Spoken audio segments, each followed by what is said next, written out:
27 de janeiro. Começa agora o programa Hora e a Vez da Pequena Empresa. Confira no programa de hoje o economista Roberto Luiz Troster comentando o rebaixamento da nota de crédito do Brasil. O professor Edmundo Medeiros alertando os empresários sobre o prazo final para a adesão ao Simples Nacional, além de muita informação. E nesta semana, o presidente do Simp, Joseph Cury, recebe o sócio-diretor da Uni Consultoria, Rogério Faé, que falou sobre empresas familiares e seus desafios para 2018. Fique conosco.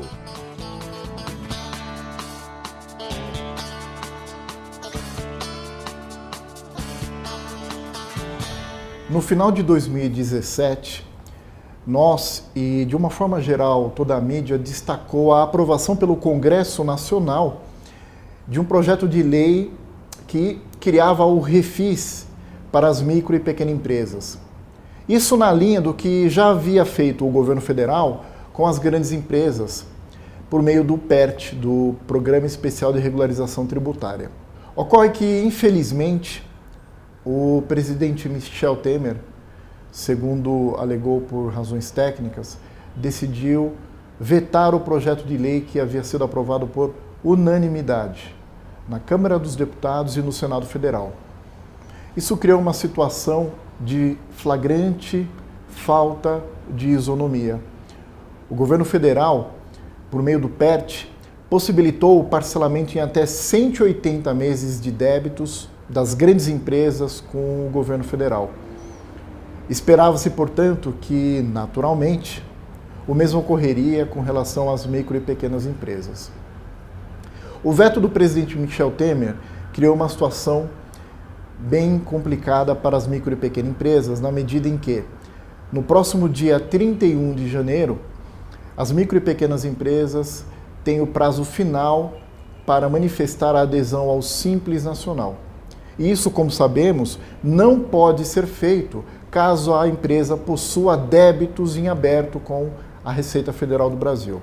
A nossa recomendação, portanto, é que os micro e pequenos empresários que pretendem aderir ao Simples Nacional, mas possuem débitos, que regularizem esses débitos dentro do parcelamento convencional do Simples Nacional, que permite seja feita a divisão em até 60 parcelas.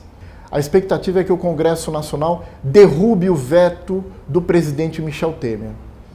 Com isso, e finalmente, aberto o parcelamento especial para micro e pequenas empresas, essas poderão fazer a migração do parcelamento convencional, de 60 parcelas, para 180 meses. Ou seja, empresas que pretendem aderir ao Simples, mas possuem débitos com a Receita Federal, tem como única opção, neste momento, o parcelamento convencional. Por meio deste parcelamento, sua situação será regularizada, a fim de que, então, a opção pelo Simples Nacional seja possível.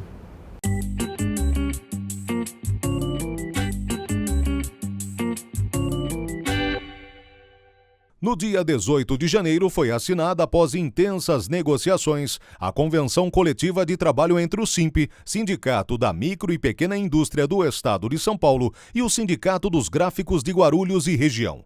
Ao final de diversas reuniões de negociação que se estenderam pelos meses de outubro, novembro e dezembro de 2017, em que as duas partes colocaram as questões relevantes que envolvem seus representados, chegou-se a um acordo que traz segurança para as relações entre trabalhadores e empresários gráficos, com até 50 trabalhadores de Guarulhos e região. Depois de quase 3 meses, mais de 3 meses, começamos em outubro. Hoje a gente está feliz em ter assinado a Convenção Coletiva. Com isso, a gente dá uma certa segurança para os trabalhadores da nossa região. E estamos felizes por ter assinado essa convenção coletiva. Não foi nos moldes que a gente queria, mas negociação é isso. A gente negocia, ganha de um lado, perde de outro. O importante é que essa negociação se deu dentro de um respeito, dentro de uma cordialidade promissora para as negociações vindouras. E uma boa negociação é quando as duas partes saem satisfeitas. Parabéns e o início de uma nova relação que perdure por muitos anos de uma forma transparente, como foi essa negociação. É o SINP constantemente trabalhando pela categoria da micro e pequena indústria.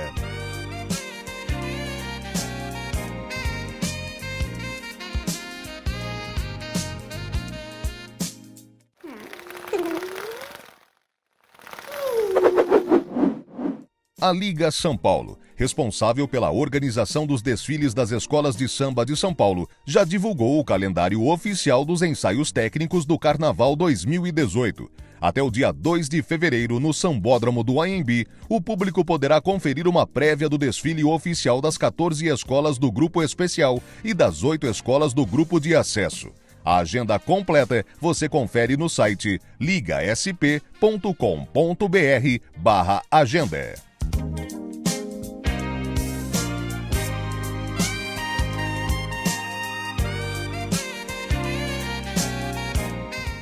O rebaixamento da nota de crédito do Brasil. O que quer dizer isso? Avaliar a qualidade de crédito de um país, pagar sua dívida, é uma tarefa complexa, que envolve muitos fatores. Por isso existem empresas classificadoras de riscos, mais conhecidas como empresas de rating, que é a palavra em inglês, e uma das 3 mais famosas é a Standard & Poor's.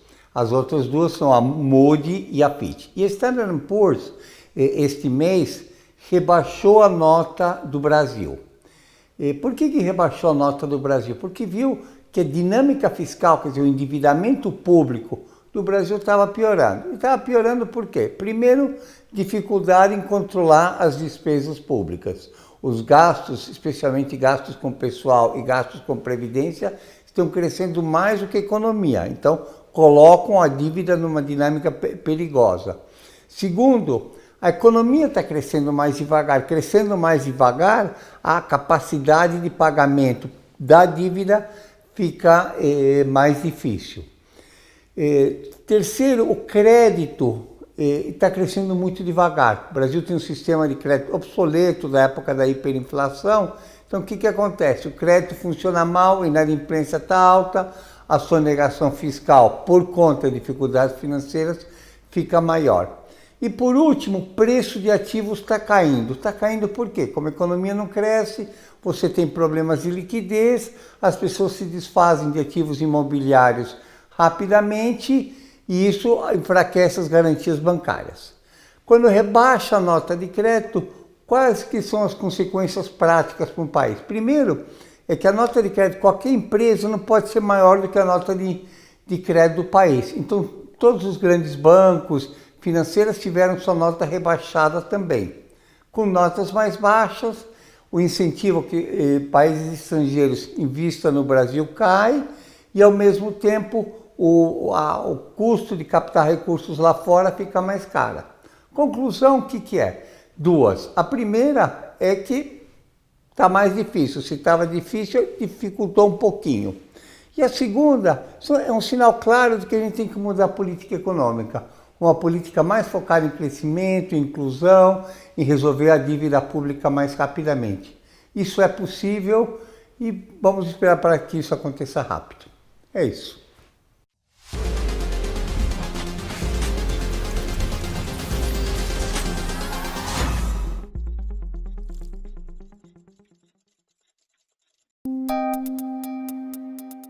Entrevista da semana.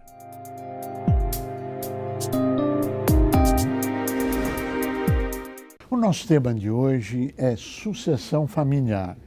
O que acontece nas novas gerações na sucessão de uma empresa?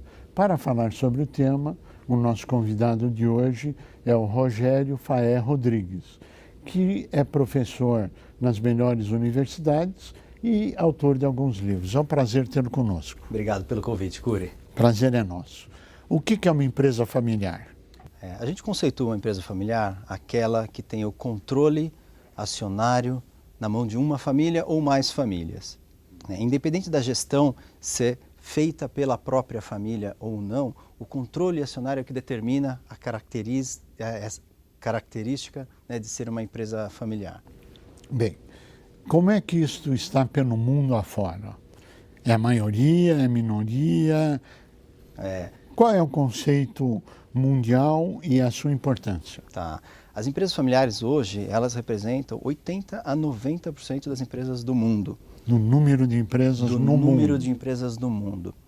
Porque a gente, excluindo as empresas que têm um capital muito pulverizado, em que você não tem a figura de um controlador, ou as empresas públicas, as demais são empresas suscetíveis a processos de sucessão dentro da sua própria família.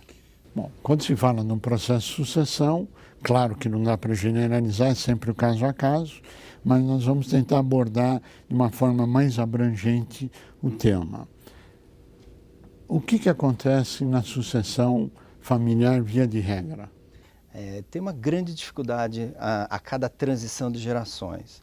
O índice de mortalidade, né, das empresas familiares é muito alto. Apenas um terço delas sobrevive a cada passagem de bastão. Então, da primeira para a segunda geração, apenas 30% sobrevive.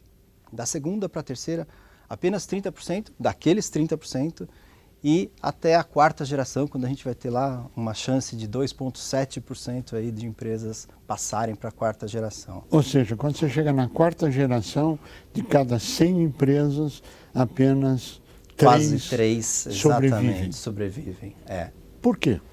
O problema é muito interno, né? A principal dificuldade é o convívio de duas gerações diferentes, né? Dos mais velhos e dos mais novos. Então, o trabalho, pais e filhos trabalhando juntos, os tios e sobrinhos. São ideias muito diferentes entre eles, estilos de gestão, formação, né? Métodos de trabalho.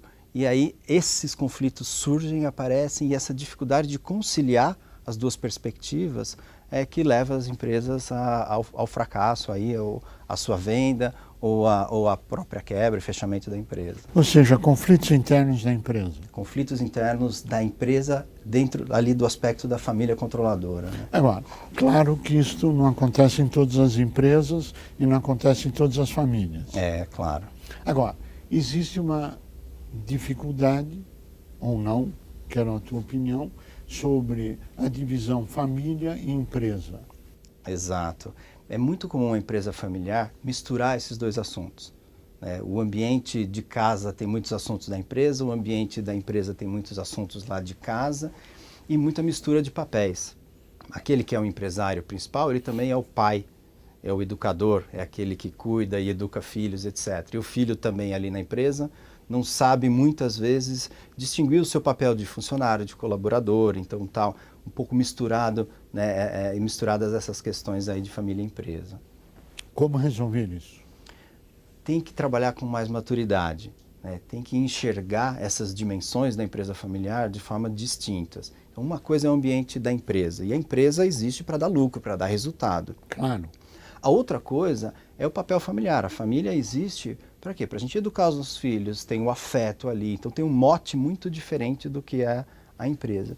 E tem uma terceira dimensão dentro do contexto empresarial, que é a esfera societária. Quem é que é o dono, o sócio da empresa hoje? Quem serão os sócios futuramente do negócio?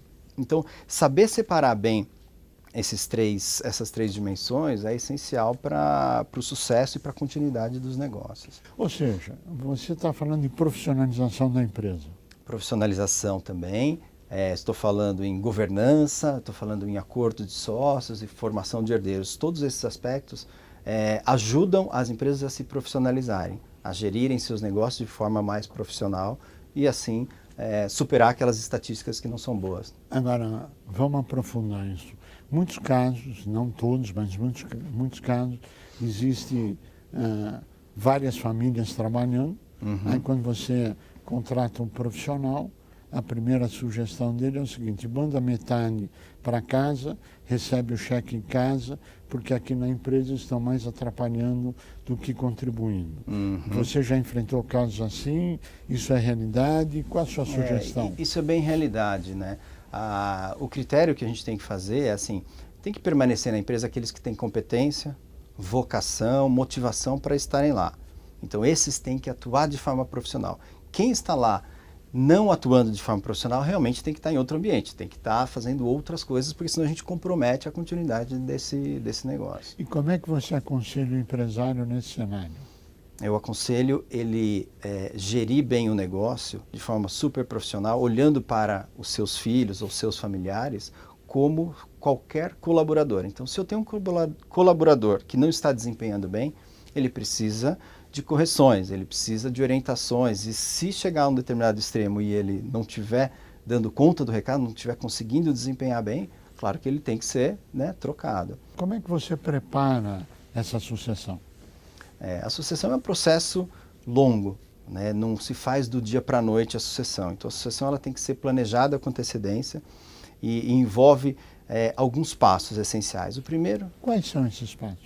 O primeiro deles é um alinhamento de visão de futuro. Se esses sócios ou essa família enxerga que os negócios têm que caminhar para um determinado sentido e eles têm uma visão alinhada sobre isso, ótimo, então a gente está no bom caminho.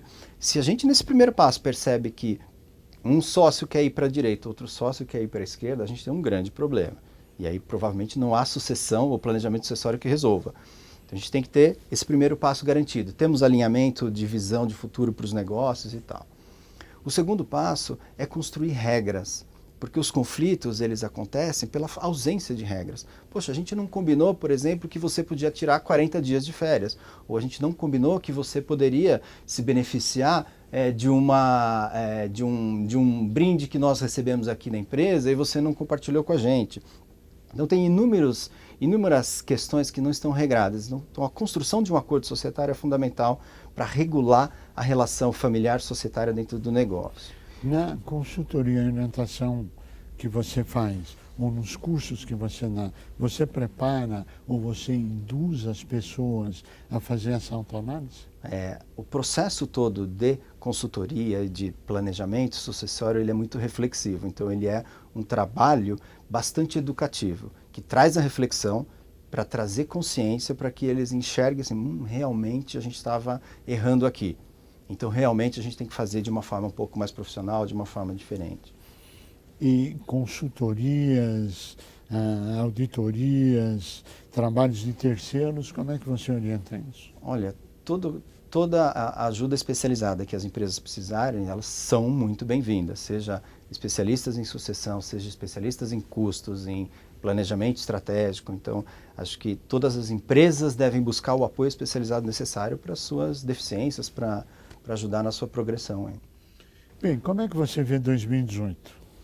2018, a gente tem um futuro bastante incerto, né? Nós temos aí Copa do Mundo, a gente tem processo eleitoral e a gente tem uma economia dando sinais de melhora, mas ainda bastante lento, né? Essa retomada. Base deteriorada.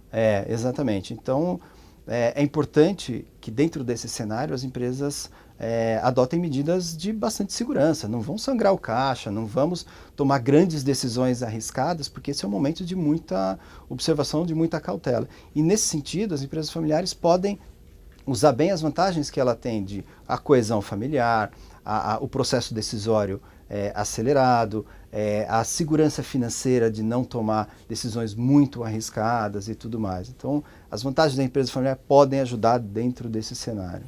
Flexibilidade é um tema que ajuda as empresas? Sem dúvida nenhuma, sem dúvida nenhuma. Jogo de cintura. A empresa familiar é vista como tendo bastante jogo de cintura. Normalmente o fundador, ele é uma pessoa bastante intuitiva, ele é um pouco menos de planejamento, um pouco mais do fazer. E como ele vai fazendo ao longo dessa trajetória, ele tem mais jogo de cintura de observar e tomar medidas corretivas aí ao longo do trabalho. Agora, como é que a inovação tecnológica, o desenvolvimento, novos processos influem nas empresas e na sucessão familiar?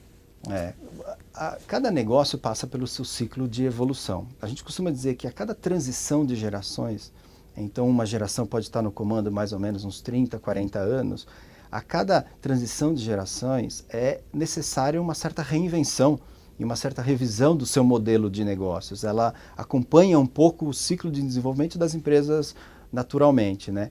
Então a gente tem esperança de que sempre as novas gerações tragam essas visões mais inovadoras, essas contribuições diferenciadas, esses olhares diferenciados para aquilo que tem de melhor no mundo e tudo mais.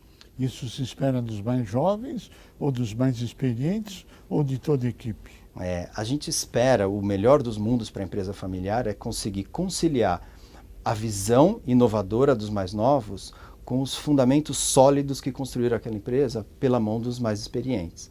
Então, se a gente consegue conciliar isso, a gente tem uma chance muito maior de continuidade desses negócios. Quando se fala em sucessão familiar, no Brasil, ela é extremamente mais complexa do que em outros países do mundo, onde você tem uma economia muito mais estável, muito mais estabilizada, etc. Como é que você vê isso? No Brasil, a gente ainda também tem essa característica da família, né, do calor dos latinos, da relação familiar intensa, da proximidade, né, do afeto bastante aparente. Então, isso tudo está dentro da complexidade da empresa familiar. Então, essa parte da emoção das famílias e tudo mais trazem um ingrediente muito interessante, às vezes complexo, mas às vezes muito benéfico para o contexto da empresa também. Na maioria dos casos, tem solução ou a maioria dos casos é de fracasso? Porque pela estatística, na quarta geração, apenas 3 em 100. Pois né? Ao passo que você vai em outros países, existem empresas milenares. Exatamente. Qual é esse grande diferencial? O que faz com que haja uma diferenciação tão grande do nosso país para o resto do mundo? Eu acho que os europeus, principalmente, eles já têm uma cultura de planejamento, até por questões culturais, etc., muito mais desenvolvida do que no Brasil. Porque passaram pela necessidade de guerras, passaram fome e assim por diante? Exatamente. O brasileiro não tem grandes catástrofes, não tem grandes alterações climáticas, então tem uma certa estabilidade, o que faz com que o brasileiro planeje um pouco menos. E sucessão é planejar com antecedência. Então, as empresas que dão certo são aquelas que fazem com antecedência um processo de planejamento sucessório. E aí, dentre essas que fazem, o índice de sucesso é enorme. Ou seja, se profissionalize, ouça consultores, ouça profissionais e trabalhe. Exatamente. O único lugar que o sucesso vem na frente do trabalho é no dicionário, no dicionário, exatamente. Eu pediria as suas considerações finais. Tá joia. Bom, mais uma vez, obrigado, Cury, pelo convite.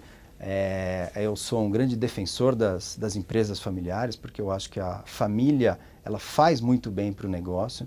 Então, se a família adota uma conduta profissional na gestão dos seus negócios, ela vai se desempenhar muito bem, obrigado, e a cultura e esse legado da família vai perdurar aí ao longo de muitas gerações. Essa é a nossa crença, a nossa aposta e a minha grande torcida pelas empresas familiares. Rogério, queremos agradecer muito a sua participação, agradecer a contribuição dada para todos que estão conosco e desejar que esse índice de 2,7% possa mudar para um índice muito mais alto, que a sucessão possa ser algo natural, produtivo, construtivo, mantendo empresas, emprego, crescimento econômico e a estabilidade do país.